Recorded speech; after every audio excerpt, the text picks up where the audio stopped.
After I became a widow, my son shoved me against the kitchen counter and said, "Either you wash my car and work as my maid, or go live on the street." In despair, I accepted a 12-hour caregiver position with a terminally ill woman worth $4.2 million.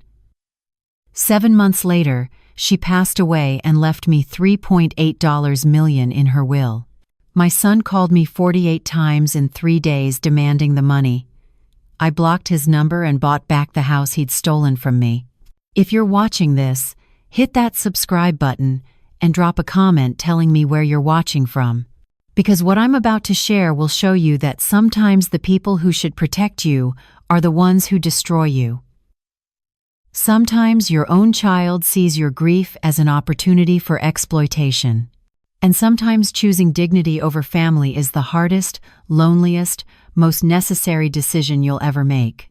This is the story of how my son turned my widowhood into servitude, and how a dying stranger gave me back my life.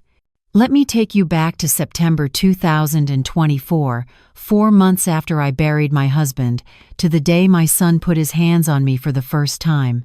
I'm Darlene Summers, 63 years old. I worked 31 years as a floor manager at Macy's State Street in Chicago before I retired in 2022. My husband Kenneth was a postal worker for 8 years. We'd been married 40 years when he died of a massive stroke in May 2024. He was 65 years old, dropped dead at the post office on a Tuesday morning. 1 minute he was sorting mail, the next he was gone. I never thought my own son would put his hands on me. But there I was, standing in my kitchen with my hip throbbing from where Terry had shoved me into the counter, staring at the man I had raised and wondering how we had gotten here. "You're pathetic, Mama," Terry spat, his face twisted with disgust. "Daddy's been dead for 4 months, and you're still moping around like some lost puppy. Well, guess what? The free ride is over." My legs felt weak. Kenneth had been gone for exactly 123 days, and each morning I still reached for his side of the bed, still made 2 cups of coffee out of habit. The grief was like a physical weight pressing down on my chest, making it hard to breathe sometimes. But Terry didn't care about that. "I'm grieving, baby," I managed to whisper, my voice cracking. "Your daddy was my everything for 40 years. Terry rolled his eyes dramatically. "Yeah, well, life goes on. And since you're living in my house now, eating my food, you're gonna start earning your keep." His house. The word stung worse than the shove. This had been Kenneth's and my home for 33 years. We had painted every room, planted every flower in the garden, refinanced it once to put Terry through college. But when Kenneth got sick last year, the medical bills had been crushing. Terry had convinced us to sign the house over to him to protect it from creditors. We trusted him. We believed he wanted to help. That was 2 months ago, June 2024, right after Kenneth's funeral. I'd signed the deed over thinking I was protecting our home. Instead, I'd handed my son the weapon he'd used to control me. "What do you mean?" I asked, though I already dreaded the answer. Terry walked to the window and pointed at his black BMW in the driveway. "See that car? It needs washing every week, and the lawn needs mowing, the garden needs weeding. You want to live here? You work for it." I felt something inside me crumble. "Terry, I'm your mother. And I'm the one paying the bills now," he shot back. "Daddy left you with nothing but debt, and I'm not running a charity. You either contribute or you find somewhere else to live. And at your age, with no money? Good luck with that."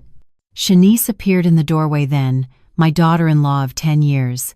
She was still in her scrubs from her nursing shift at University of Chicago Medical. She didn't look surprised by the conversation. Didn't look shocked that her husband had just physically pushed his 63-year-old mother. She just stood there with her arms crossed, nodding along. "Terry's right, Darlene," she said, using my first name the way she'd started doing a month ago. Not Mama Darlene, not Mom, just Darlene, like I was some stranger in their house. "We've got 2 kids to raise. Kamari needs new basketball shoes. Aaliyah's got dance competition fees. We can't afford to support another adult who isn't contributing. But Kenneth's life insurance I started, the $45,000, Terry said he'd use it to pay down the mortgage. Terry and Shanice exchanged a look. A quick glance that told me everything I needed to know. That money's gone, Mama, Terry said, his voice cold. Used it to cover your expenses. You're expensive to keep around. But I knew that wasn't true. Kenneth and I had only owed $95,000 on a house worth $340,000. The insurance money should have paid off more than half the mortgage. But I had no proof, no access to bank statements, no way to verify what Terry had actually done with that money.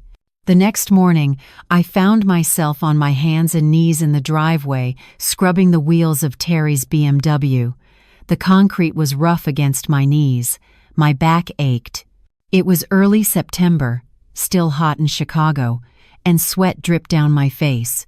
Mrs. Henderson from next door walked by on her morning jog. She'd been my friend for 20 years, had cried with me at Kenneth's funeral. When she saw me on my knees washing my son's car, her face crumpled. "You missed a spot," Terry called from the front porch, sipping his coffee. "And when you're done with that, the grass needs cutting." That night, I lay in the small guest room Terry had assigned to me, staring at the ceiling. This room had once been his nursery. Now he treated me like hired help. And I realized something that would change everything. I couldn't live like this anymore. The pattern continued for weeks. Every morning, Terry would leave me a list of chores: wash his car, trim the hedges, clean the bathrooms, scrub the kitchen floors. The work was endless, and no matter how hard I tried, it was never good enough. "The car still has water spots, Mama," he would say, examining my work with a critical eye. "Do it again." Or Shanice would inspect the bathroom I'd spent an hour scrubbing. "I can still see soap scum around the faucet, Darlene." "What exactly do you do all day?" I did everything. That's what I did. I woke at 6 every morning to make breakfast for Terry, Shanice, and the kids. Then I'd start on whatever list of tasks Terry had left me. Yard work, housework, laundry. By the time I finished, it would be time to start dinner. Then dishes. Then preparing lunches for the next day.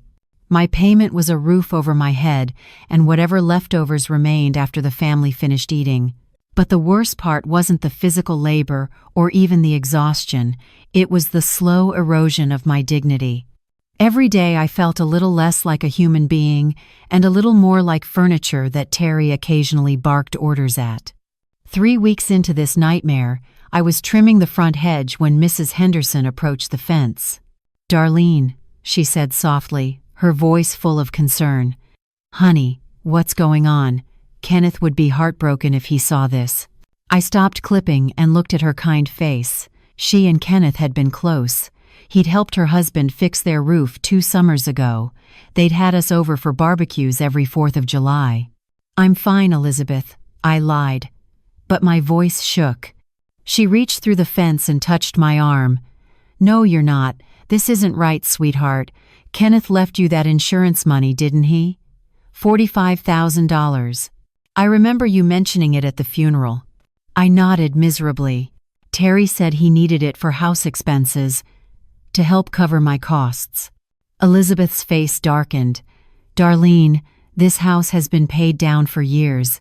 Kenneth told my husband just last year that you only had a few years left on the mortgage. What house expenses could possibly cost $45,000? The hedge clippers slipped from my hands as the truth hit me like a fist. Terry had lied about the expenses. He had taken my insurance money, the money Kenneth had wanted me to use to live comfortably, and he was treating me like a servant in my own home. "He wouldn't," I whispered. "He's my son. Honey, that boy is using you, and you need to find a way out of this situation before it destroys you completely." That evening, as I served Terry his dinner, I gathered the courage to ask about the money. "Terry, about that insurance payment. Maybe I could keep some of it back for personal expenses?" Terry's fork stopped halfway to his mouth. His eyes went cold. What personal expenses?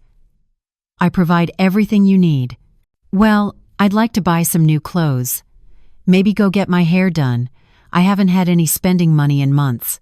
Terry set down his fork and stared at me. Mama, that money is gone. I used it to pay down the mortgage and cover costs around here. You're lucky I'm willing to take care of you at all. But Elizabeth had just told me there was barely any mortgage left. And what costs? I did all the housework. I cooked all the meals. I provided free childcare when Kamari and Aaliyah needed watching after school. But Kenneth wanted me to use that money to live on, to be comfortable. Daddy's dead, Terry said flatly, and you need to accept that the world doesn't owe you comfort. You want to live here? You work? You don't like it? There's the door. Shanice walked in then, holding her phone. Are we really doing this again? Darlene, you need to be grateful. Do you know how many 6'3" women would love to have family taking care of them? I'm not being taken care of, I said quietly. I'm being used. Terry stood up so fast his chair fell backward. He crossed the kitchen in 3 strides and got in my face. You think you're being used? You think you've got it hard? I work 50 hours a week selling cars. Shanice works 12-hour shifts at the hospital. We're busting our asses while you're here doing a few chores. You want to know what hard is? Try supporting a family of 4. I raised you by myself. While your daddy worked doubles at the post office, I shot back, finding a spark of anger I didn't know I still had. Don't talk to me about hard work. Terry's hand shot out and shoved me backward. Not hard enough to knock me down, but hard enough to make me stumble. Hard enough to make his point. Don't you ever compare yourself to me, he hissed. You had one job your whole life. You lived in one house for 30 years. You don't know anything about the pressure I'm under, the bills I'm paying, the future I'm trying to build for my kids. With my money, I whispered. What was that? You're building your future with my money. Kenneth's insurance money. My house. Everything we worked 40 years to build. Terry's face went red. For a moment, I thought he might hit me again, but Shanice put a hand on his arm. Terry, don't. She's not worth it. She turned to me. Darlene, you need to check yourself. You're living here out of the goodness of our hearts. If you can't be grateful, maybe you should start looking for somewhere else to stay. I looked at my son, at the man who used to crawl into my bed during thunderstorms, who used to tell me I was the best mama in the world, and I didn't recognize him anymore. That night, lying in the guest room that used to be his nursery, I made a decision. I couldn't live like this anymore. I would rather die with dignity than continue to be slowly destroyed by my own son's cruelty.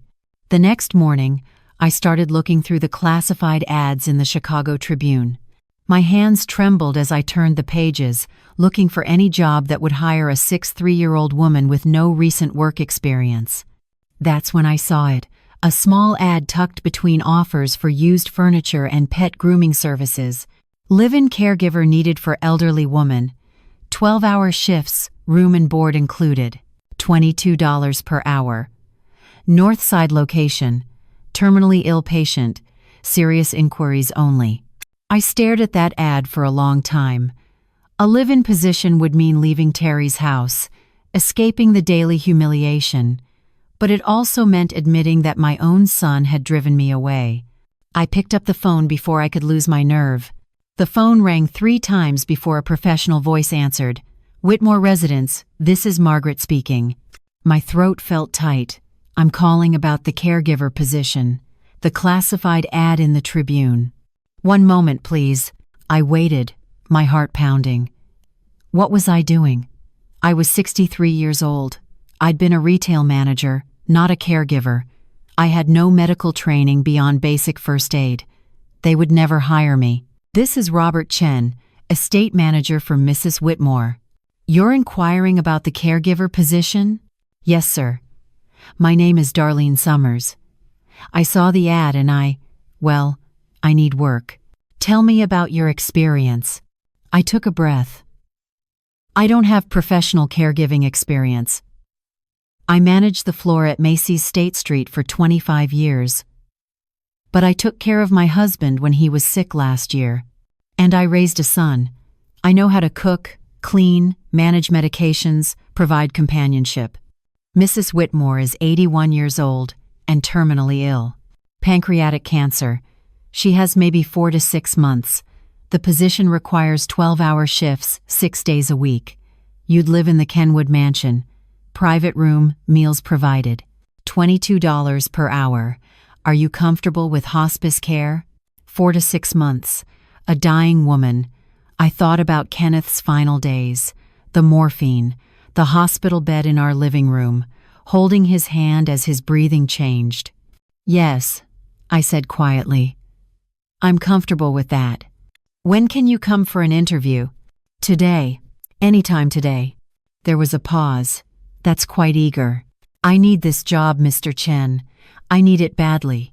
Can you be here at 2 p.m.? I'll text you the address. I hung up and stared at the phone in my hand. I'd just committed to interviewing for a job I wasn't qualified for, caring for a dying stranger, leaving my son's house with nowhere else to go if this didn't work out. But I couldn't stay here. Not one more day. I took the bus to Kenwood, 45 minutes from Chatham, on the south side, to one of Chicago's wealthiest neighborhoods. The houses got bigger as we traveled north. The streets got quieter. By the time I got off at the right stop, I was surrounded by mansions that looked like they belonged in magazines. The Whitmore house was a 3-story graystone with a perfectly manicured lawn and a circular driveway. I stood at the gate for a full minute, gathering courage, before I pressed the intercom button. Darlene Summers for the 2 p.m. interview. The gate buzzed open. Robert Chen met me at the door. He was maybe 40, dressed in an expensive suit, with kind eyes behind wire-rimmed glasses. Mrs. Summers, please come in. The foyer was bigger than my entire first floor had been. Marble floors. A chandelier that probably cost more than my car. Artwork on the walls that looked like it belonged in museums. Mrs. Whitmore is in the sunroom. She insists on meeting all candidates herself. I should warn you, she's quite direct. He led me through the house to a bright room overlooking a garden. Sitting in a wheelchair near the window was a tiny white woman with silver hair and sharp blue eyes. She was thin, the kind of thin that comes from illness, but she sat with perfect posture and regarded me with intelligence. Mrs. Whitmore, this is Darlene Summers. Sit down, Darlene, Mrs. Whitmore said. Her voice was stronger than I expected. Robert says you need this job badly. Why? I sat in the chair across from her. I could have lied, could have made up some professional reason. But something about her direct gaze made me tell the truth. My husband died 4 months ago. We'd been married 40 years. He was a postal worker. I was a retail manager. We had a house in Chatham, almost paid off. When he got sick last year, the medical bills were crushing. Our son convinced us to sign the house over to him to protect it. After Kenneth died, I gave my son, my husband's life insurance money, $45,000. He said he needed it for house expenses. But he didn't, Mrs. Whitmore said. No, ma'am. He took the money and the house. Then he told me if I wanted to keep living there, I had to work as his maid, wash his car, clean his house, watch his children. I've been doing that for 3 months. Mrs. Whitmore's expression didn't change, but something flickered in her eyes. Your own son did this? Yes, ma'am. And now you're here, 63 years old, applying for a job you're not qualified for, because you'd rather care for a dying stranger than continue being abused by your child. Tears burned in my eyes. Yes, ma'am. Mrs. Whitmore was quiet for a long moment. Then she said, I lost my son in 1995, David. He was 28 years old. Car accident. Drunk driver ran a red light. My husband Charles never recovered. He died 5 years ago, still grieving. I've been alone in this house ever since. I'm sorry for your loss. People have been stealing from me for years, Darlene. Distant cousins who suddenly remembered my existence, financial advisors who thought I was too old to notice discrepancies, caregivers who took jewelry and blamed it on my memory. Do you know what all of them had in common? No, ma'am. They thought they deserved my money more than I deserved respect. Your son thinks the same thing, that his needs matter more than your dignity. I nodded, not trusting my voice. I'm dying, Darlene. Pancreatic cancer. Stage 4. The doctors give me 4 months, maybe 6 if I'm unlucky. I don't need someone with medical credentials. I have hospice nurses for that. What I need is someone who understands what it's like to be treated as disposable by the people who should love you most.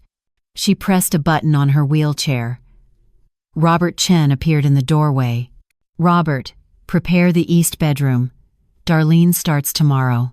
Mrs. Whitmore, we haven't discussed. Are you sure? I'm dying, dear.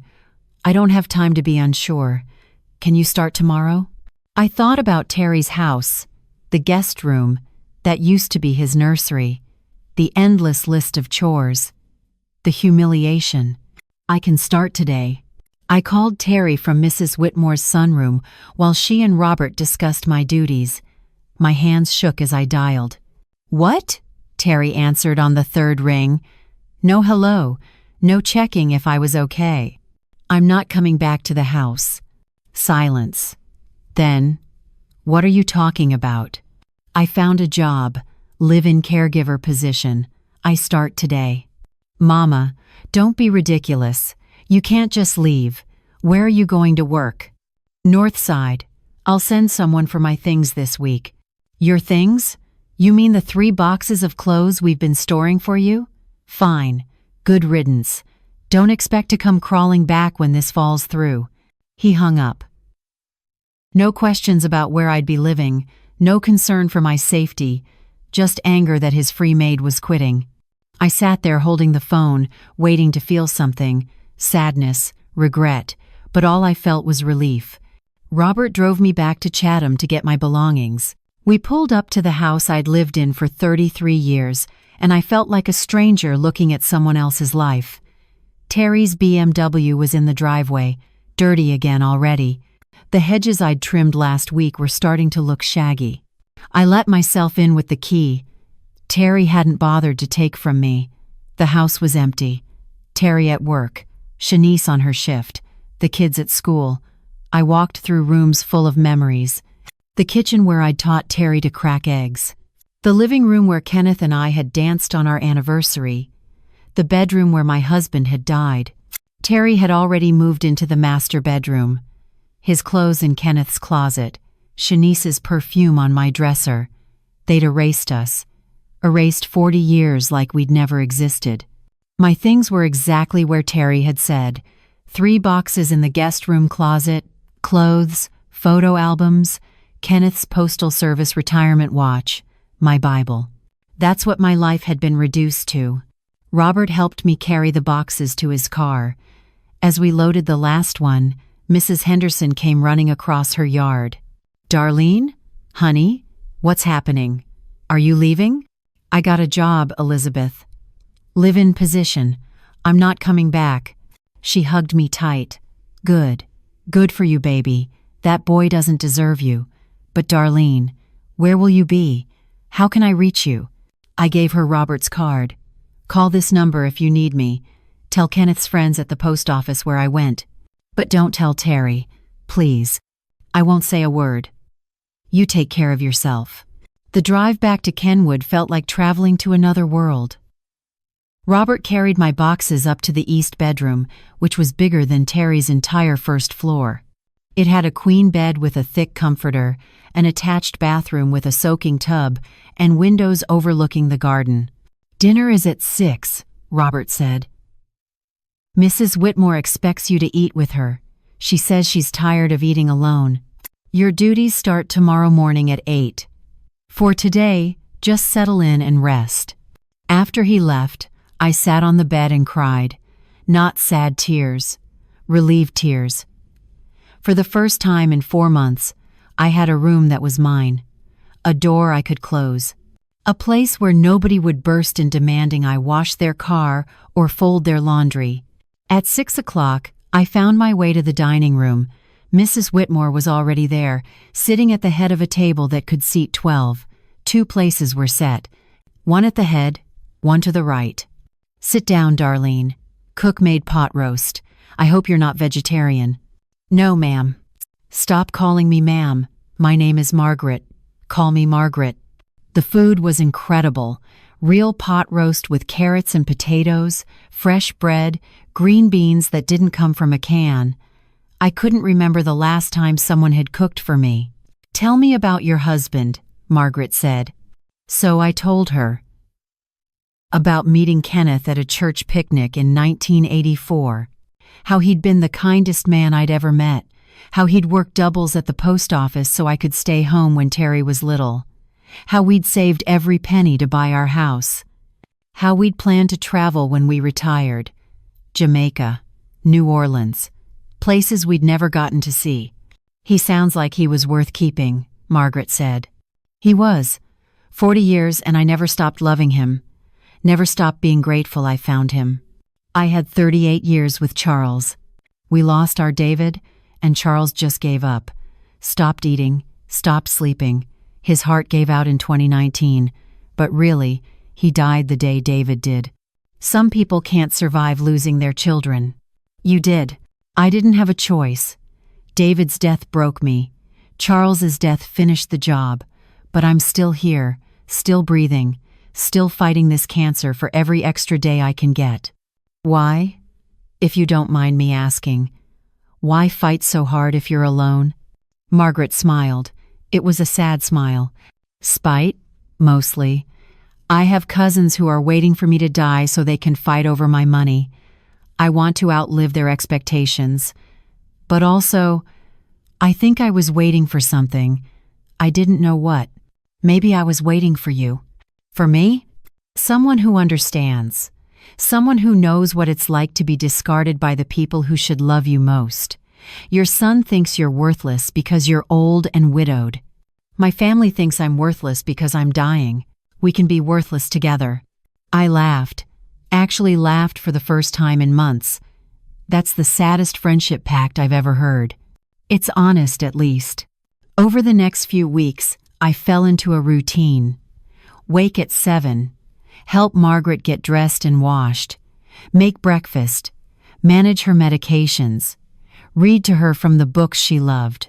We'd have lunch together, then I'd work in the garden while she napped. Dinner together, evening television, or more reading. She'd go to bed at 9.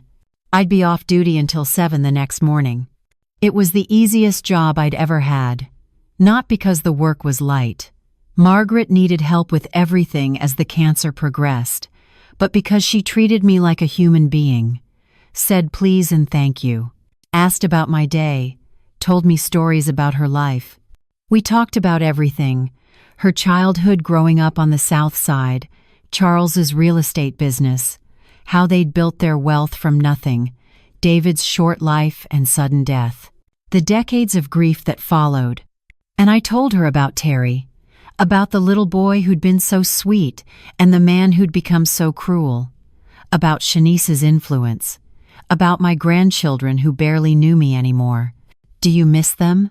Margaret asked one afternoon. "Your grandchildren?" "Every day.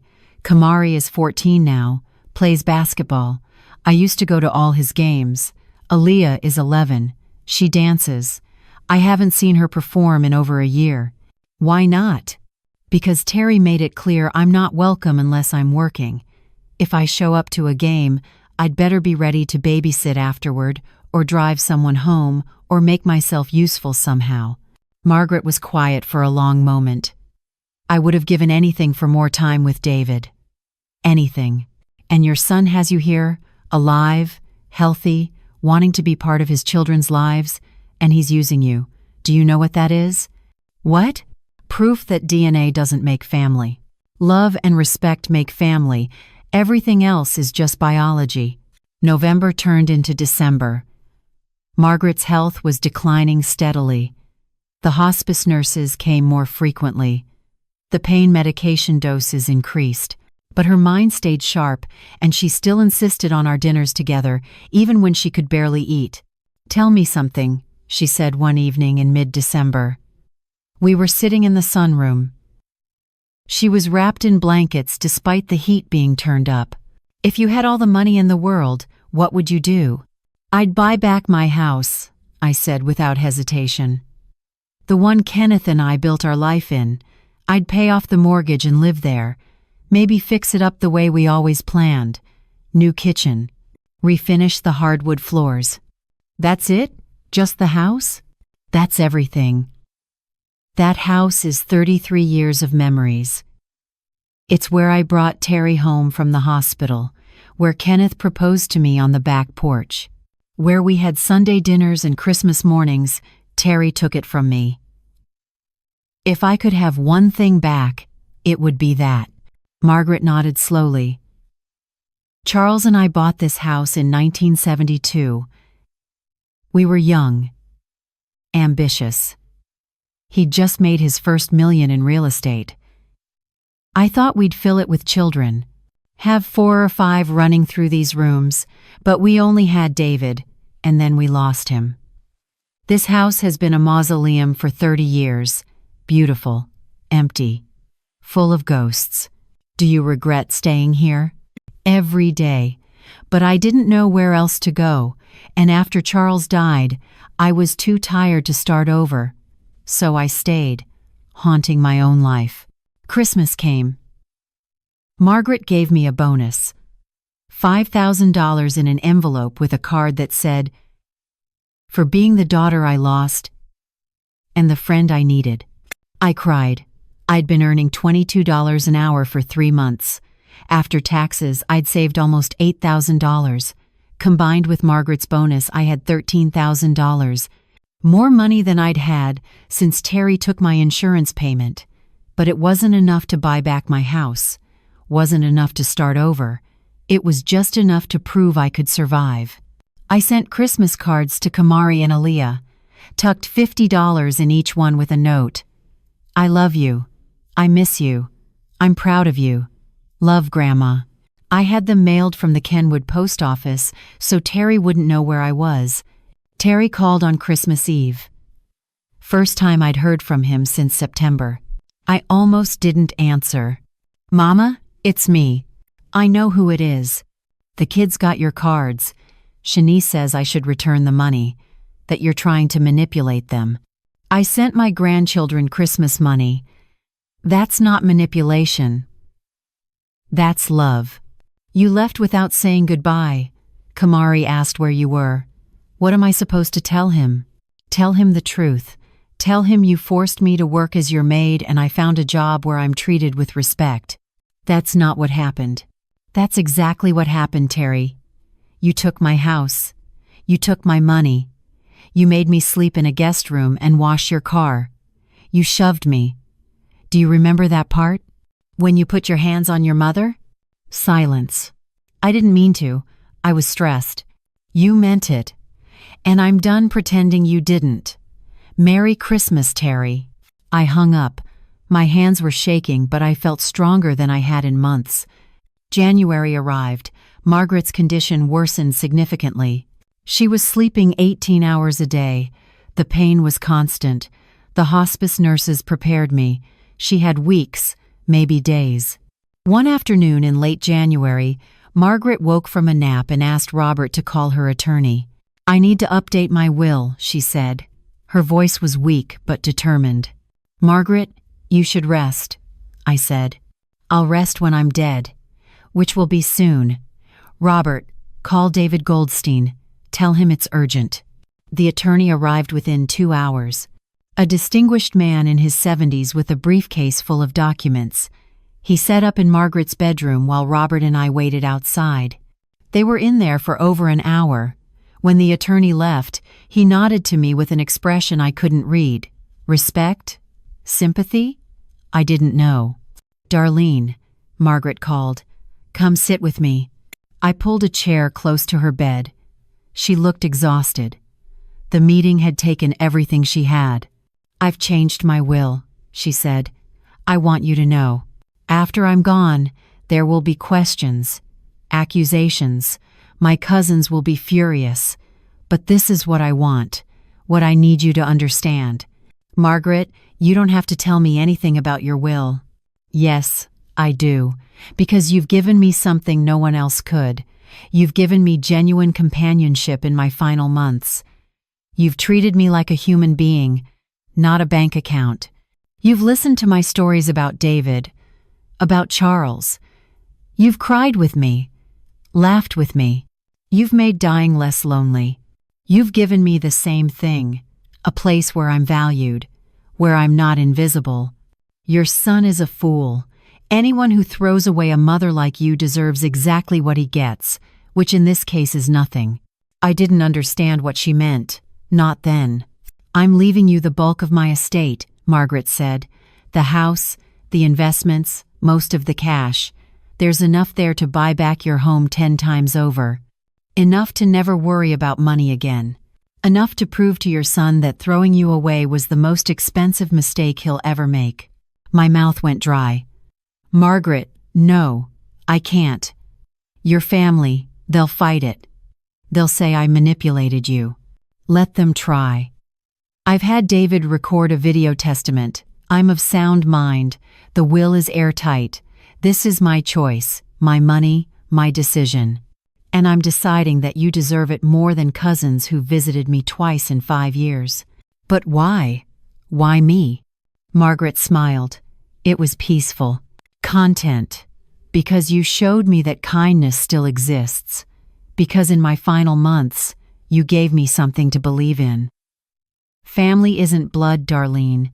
It's choosing to love someone. Choosing to show up. You chose me when no one else did. Now I'm choosing you. 3 weeks later, on a quiet Tuesday morning in late January, Margaret passed away in her sleep. I was holding her hand. She went peacefully, the way she'd wanted. No pain at the end. Just a slow exhale, and then nothing. I sat with her for a long time after, crying for the friend I'd found and lost, for the mother figure I'd needed, for the woman who'd given me back my dignity. Robert found me there an hour later. She's at peace now, he said gently. I know, but I'm going to miss her. She loved you, Darlene. In case she never said it clearly enough, you made her final months bearable. That's a gift. The funeral was small. Margaret had requested cremation and no service, just a private gathering at the house for the staff who'd cared for her and the few people she'd considered friends. I stood in the sunroom where we'd spent so many afternoons talking, looking out at the garden she'd loved. Robert approached with a glass of water. The will reading is scheduled for next week, he said quietly. Tuesday at 10 a.m. at the attorney's office downtown. You'll need to be there. Me? Why would I need to be there? Robert gave me a look that was almost apologetic. Because you're named in the will, Darlene. Significantly named. My stomach dropped.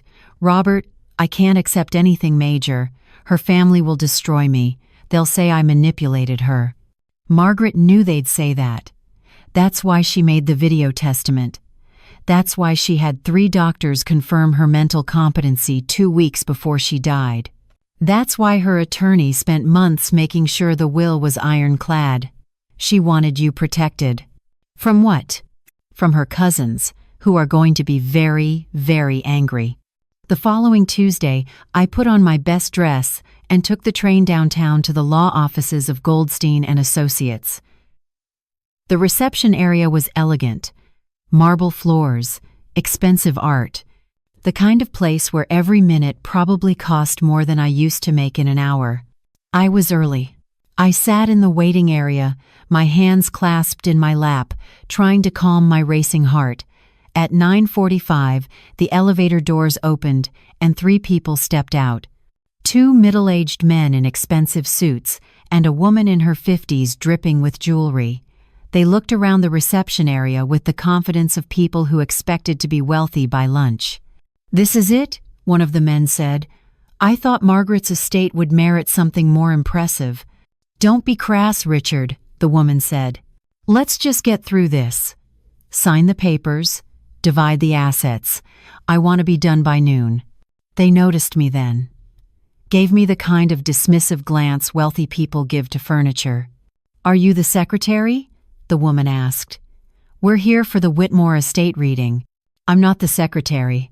I'm Darlene Summers." Blank stares. "Margaret's caregiver." "Oh." The woman's tone changed. Became condescending. "How sweet that you came to pay your respects. I'm sure Margaret appreciated your service. There's probably a small bequest for you, maybe a few $1,000s. You can wait here while we handle the actual estate business." Before I could respond, David Goldstein emerged from his office. "Everyone's here. Excellent. Please come in." The cousins filed in first, claiming the chairs closest to the attorney's desk. I took a seat by the door, trying to be invisible. Goldstein settled behind his desk and opened a thick folder. "Thank you all for coming.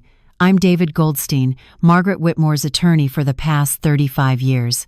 I'll be reading her last will and testament, which was updated on January 5, 2025, just 15 days before her passing. Mrs. Alops 11 Loden. Whitmore was of sound mind and body when she made these changes, as attested by 3 independent physicians."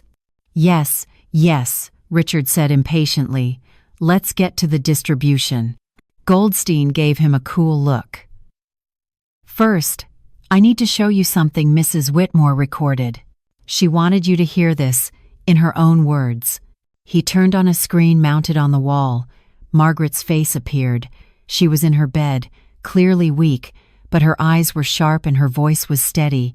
"If you're watching this, I'm dead. Good. I was tired. Now, to my dear cousins, who've suddenly remembered I exist. Richard, Linda, Thomas. You visited me twice in the last 5 years. Twice. Both times you asked about my will. Both times you left with promises to visit more often. You never did." Linda shifted uncomfortably in her chair. "You didn't care about me. You cared about my money. So here's what you're getting. Nothing, not a penny, not a photograph, nothing. The bulk of my estate goes to Darlene Summers, who showed me more kindness in 7 months than you showed me in 30 years. "What?" Richard half stood from his chair. "That's absurd. She's a caregiver. She manipulated you." "Please let the video finish," Goldstein said calmly. Margaret continued. "I know you'll contest this. You'll say I was incompetent, that Darlene manipulated me. You'll drag her through court and try to paint her as some gold digger. So let me be clear. I am of sound mind. 3 doctors have evaluated me in the past 2 weeks. I understand exactly what I'm doing. Darlene didn't ask for anything, didn't hint, didn't manipulate. She simply treated me like a human being. She told me about her son, how he stole her house and her money, how he treated her like a servant. She didn't come to me looking for wealth. She came looking for dignity, and she gave me the same in return. My money will do more good in her hands than it ever would in yours. She understands what it means to be discarded by family. She won't waste this gift." The video ended. The office was silent, except for Linda's shocked breathing. Goldstein cleared his throat. "The estate is valued at $4.2 million. The distribution is as follows. To Darlene Summers, the Kenwood residence valued at $2.1 million.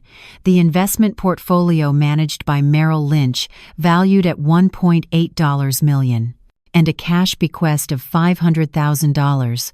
After taxes and fees, Mrs. Summers will receive approximately $3.8 million. The room erupted. "This is insane," Richard shouted. "We're family, blood family." Margaret was clearly mentally incompetent, Linda said. "We're contesting this immediately." "You're welcome to try," Goldstein said. "But I assure you, the will is airtight. Mrs. Whitmore had 3 psychiatric evaluations confirming her competency. She had multiple witnesses. She recorded the video you just saw. Any judge will uphold this will." Thomas, who'd been quiet until now, stood up. "This isn't over. That woman manipulated our cousin. We'll prove it." They stormed out. I sat frozen in my chair, unable to process what I'd just heard. $3.8 million. Margaret had left me $3.8 million. Mrs. Summers? Goldstein's voice was gentle. Are you all right? I don't understand. Why would she do this? I was just her caregiver. You were her friend. In her final months, you gave her something she hadn't had in decades. Genuine human connection. No ulterior motives. No expectations. Just kindness. Margaret never forgot kindness, and she never forgot cruelty. Her cousins learned that today. They'll fight this. They'll try. They'll fail. Margaret made sure of that. The will is solid. The house is yours. The money is yours. You've inherited everything she built. What you do with it is up to you. I walked out of that office in a daze. Rode the train back to Kenwood in shock. $3.8 million. A house worth $2.1 million. Enough money to never worry again. Enough money to buy back my house 10 times over. Enough money to show Terry exactly what his cruelty had cost him. The news broke 2 days later. A small article in the Chicago Tribune business section. Northside widow leaves $3.8 million estate to caregiver, cuts out family. I was sitting in Margaret's kitchen, now technically my kitchen, drinking coffee and trying to process my new reality when my phone started ringing. Terry. I stared at the screen. Let it ring through to voicemail. 2 minutes later, he called again. Then again. Then Shanice started calling. I turned the phone off. By noon, I had 23 missed calls. I turned the phone back on to check my voicemail. The messages started calm and quickly escalated into desperation. Message 1, 9:47 a.m. Mama, it's me. Call me back. We need to talk. Message 4, 10:15 a.m. Mama, I saw the news. Is it true? Did that lady really leave you money? Call me. Message 9, 11:03 a.m. Ma, stop ignoring me. I'm your son. Whatever happened between us, we're still family. We need to discuss this. Message 15, 12:34 p. Min, this is Shanice. Darlene, you need to call Terry back. He's very upset. Whatever you're planning to do with that money, we should all sit down and talk about it as a family. Message 23, 2:47 p.m. You can't ignore me forever. That money should be shared with family. I'm your only child. Those are your grandchildren. You can't just cut us out. I deleted them all and blocked both numbers. Robert knocked on the kitchen door. Mrs. Summers? There's a man at the gate claiming to be your son. He's quite insistent about seeing you. I looked at the security monitor. Terry's face filled the screen. He looked frantic, desperate. He'd probably driven straight from work when he couldn't reach me by phone. Tell him I'm not available. He says he won't leave until you talk to him. I walked to the intercom at the front gate. Press the button. Terry. Go home. Mama, please. Just 5 minutes. Let me come in and talk to you. No. I'm your son. You can't just shut me out. You shut me out when you took my house, when you stole my money, when you made me wash your car on my knees while your friends laughed. You shut me out, Terry. I'm just closing a door you already slammed. I made mistakes. I know I did. But we're family. That has to mean something. It should have meant something when you had all the power. When I was grieving and vulnerable, and you had my house and my money, it should have meant something then. It doesn't get to mean something now just because the situation reversed. Mama, please, we're struggling. The mortgage on the house is killing me. Shanice wants to send the kids to private school. We need help. The mortgage I paid into for 33 years? The house that was supposed to be my security? You're struggling with that? I can't afford it without. I mean, the expenses are higher than I thought. You mean you can't afford it without stealing from me and using me as free labor? Silence. Then his voice changed. became harder. So that's it? You're rich now and you're just going to forget about your own grandchildren? About your family? My family forgot about me first. We took you in when Daddy died. We gave you a place to live. You stole my house and forced me to work as your maid. That's not taking me in. That's exploitation. Fine. You want to be petty? You want to hold grudges? Go ahead. But don't expect those kids to forgive you when they find out their grandmother chose a stranger over them. I didn't choose a stranger over them. Margaret chose me because I treated her with dignity. Something you never learned to do. Goodbye, Terry. I disconnected the intercom. Watched on the monitor as he stood at the gate for another 10 minutes, calling my phone over and over. Finally, he got in his car and drove away. The calls continued for 3 days. 48 calls total. Terry. Shanice. Even a call from a number I didn't recognize that turned out to be Shanice's mother, telling me I was selfish and cruel for not helping my son. On the 4th day, I called David Goldstein. I want to make an offer on a property. I want to buy back my house. He was quiet for a moment. The one your son took from you? Yes. It's worth $340,000.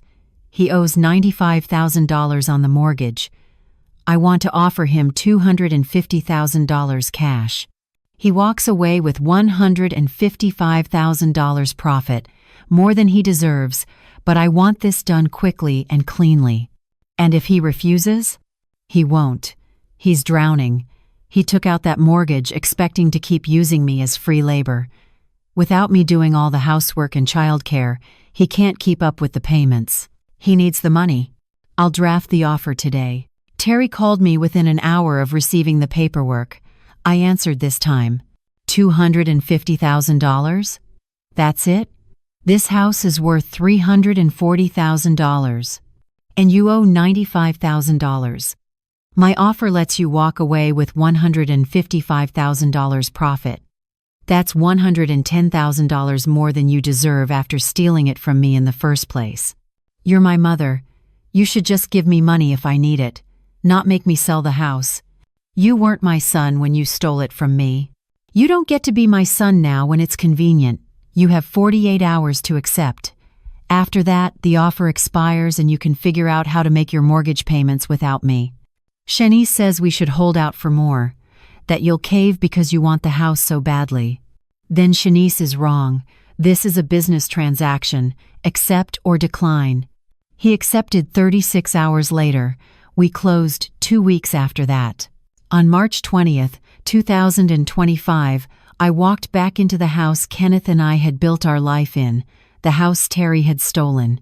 The house I'd bought back with money from a dying woman who'd understood what it meant to be discarded by family. The first thing I did was change all the locks. The second thing I did was sit on the back porch where Kenneth had proposed to me 41 years ago and cry. Not sad tears, relieved tears, grateful tears, victorious tears. I was home. Finally, truly home. In a house that was mine, paid for with money I'd earned through kindness, not through blood, not through obligation, through choosing to show up for someone who needed me. Margaret had given me more than money. She'd given me proof that dignity has value, that kindness matters, that being thrown away by your family isn't the end of your story. Sometimes it's just the beginning. I spent the first month back in my house erasing Terry's presence, repainting the master bedroom, replacing the furniture he'd moved in, planting new roses in Kenneth's garden, making the house mine again. The Kenwood mansion sold quickly, $2.1 million.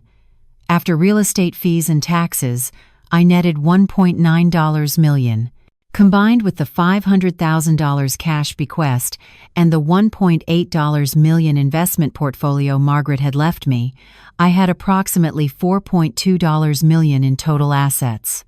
More money than Kenneth and I had earned in our entire lives combined. I paid off the Chatham house in full. No more mortgage.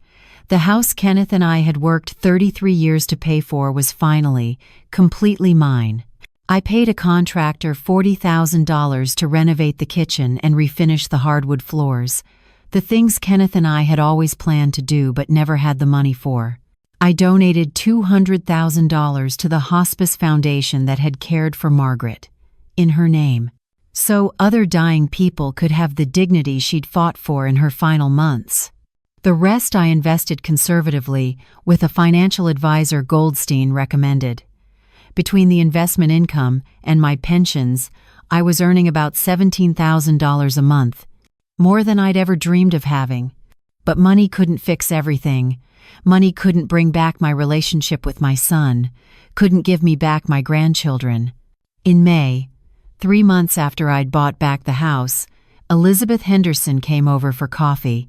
She'd been checking on me regularly since I'd moved back, making sure I was okay, bringing me casseroles like I was still the grieving widow she'd comforted after Kenneth's funeral. "Have you talked to Terry?" she asked carefully. "No. He calls sometimes, leaves voicemails. I don't answer." "What does he say?" At first it was anger, accusations that I'm selfish, that I abandoned my family. Now it's apologies, saying he was wrong, that he misses me, that the kids ask about me. Do you believe him? I thought about that. I believe he's sorry he lost access to my money. I don't believe he's sorry for how he treated me. There's a difference. Elizabeth nodded. What about Kamari and Aaliyah? They didn't do anything wrong. That was the part that hurt most. My grandchildren. Kamari was 14 now, Aaliyah 11. They were growing up without me, missing milestones I should have been there for. Terry uses them as leverage. Every voicemail mentions how much they miss me, how confused they are, but he won't let me see them unless I come to my senses about the money. He wants me to give him $100,000 for a down payment on a new house, says if I really cared about my grandchildren's future, I'd help. That's manipulation. I know, but it works, because I do miss them. I miss them so much it physically hurts sometimes. A week later, I got a call from a number I didn't recognize. I almost didn't answer, but something made me pick up. "Grandma, darling?" A teenage boy's voice. Uncertain, hopeful. "Kamari?" "Yeah, it's me. I'm sorry I'm calling without permission. Dad doesn't know. I got your number from Mrs. Henderson." My heart clenched. "Baby, it's so good to hear your voice. How are you?" "I'm okay. Confused mostly. Dad says you abandoned us, that you chose money over family, but Mrs. Henderson told me that's not true. She said Dad stole from you. Is that true?" I closed my eyes. How much should I tell him? He was 14, old enough to understand, but also Terry's son.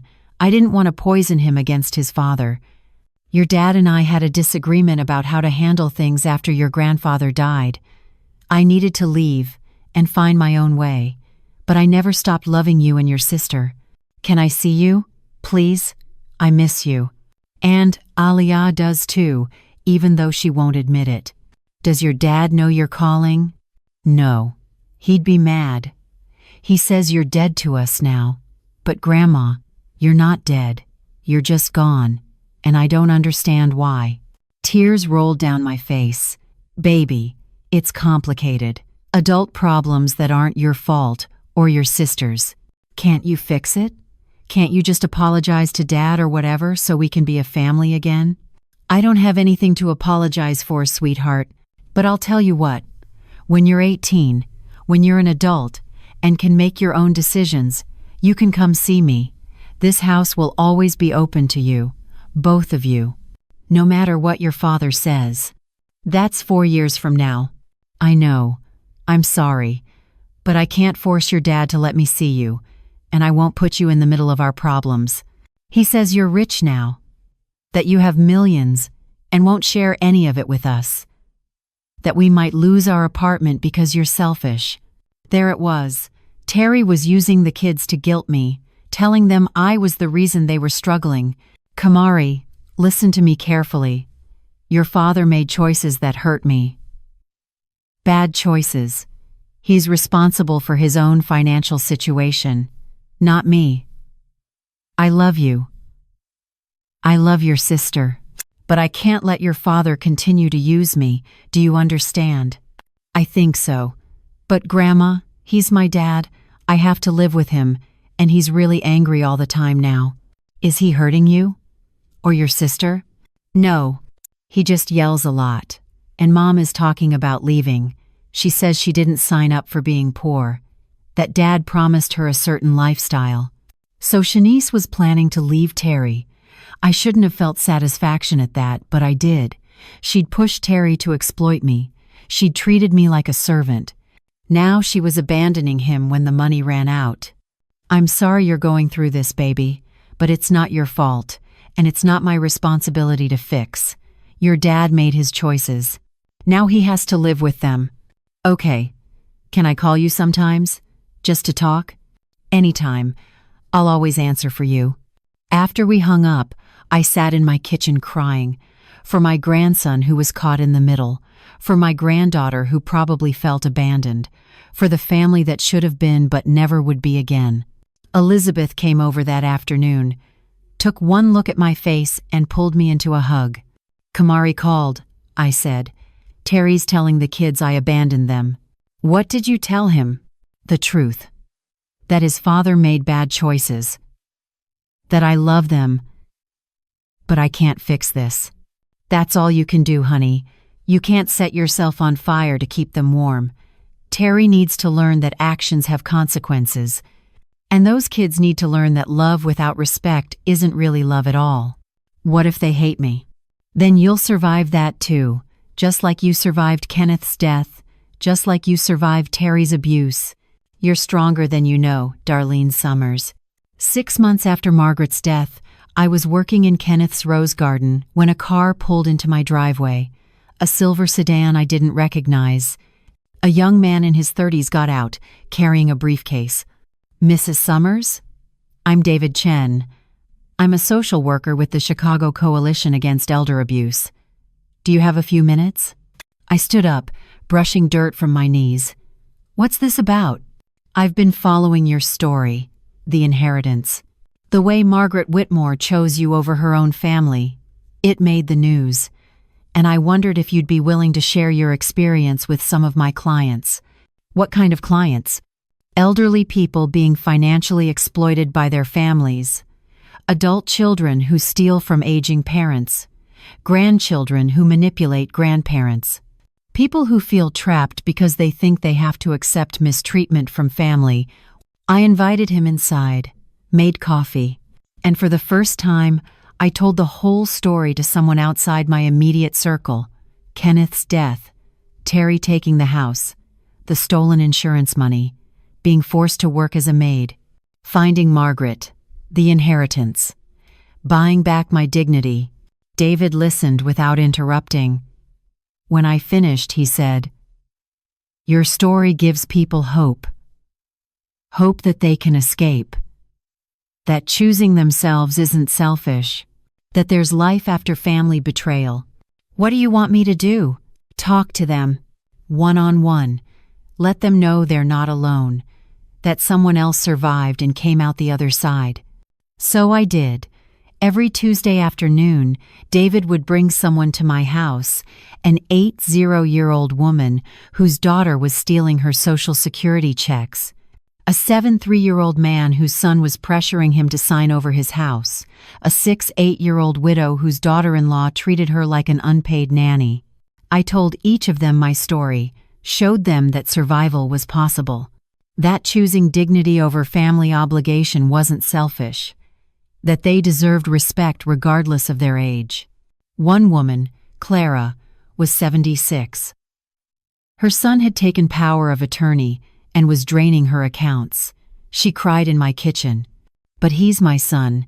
I can't report him. I can't destroy my own child." "He's destroying you," I said gently. "That's not love. That's exploitation. You taught him right from wrong. You gave him everything. If he chose to become someone who steals from his mother, that's his choice, not your failure. What if he never speaks to me again? Then you'll learn to live with that. Like I'm learning to live with Terry's absence. It hurts.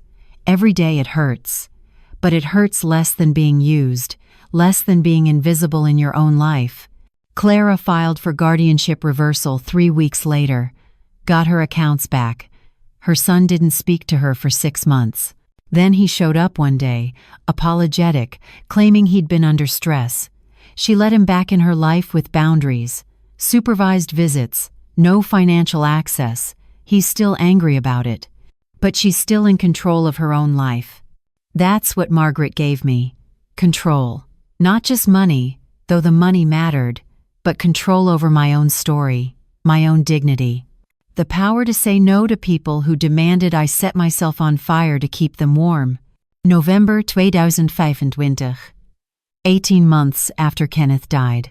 I was sitting on my back porch, the one where he'd proposed 41 years ago, drinking coffee and watching the sunrise, when my phone rang.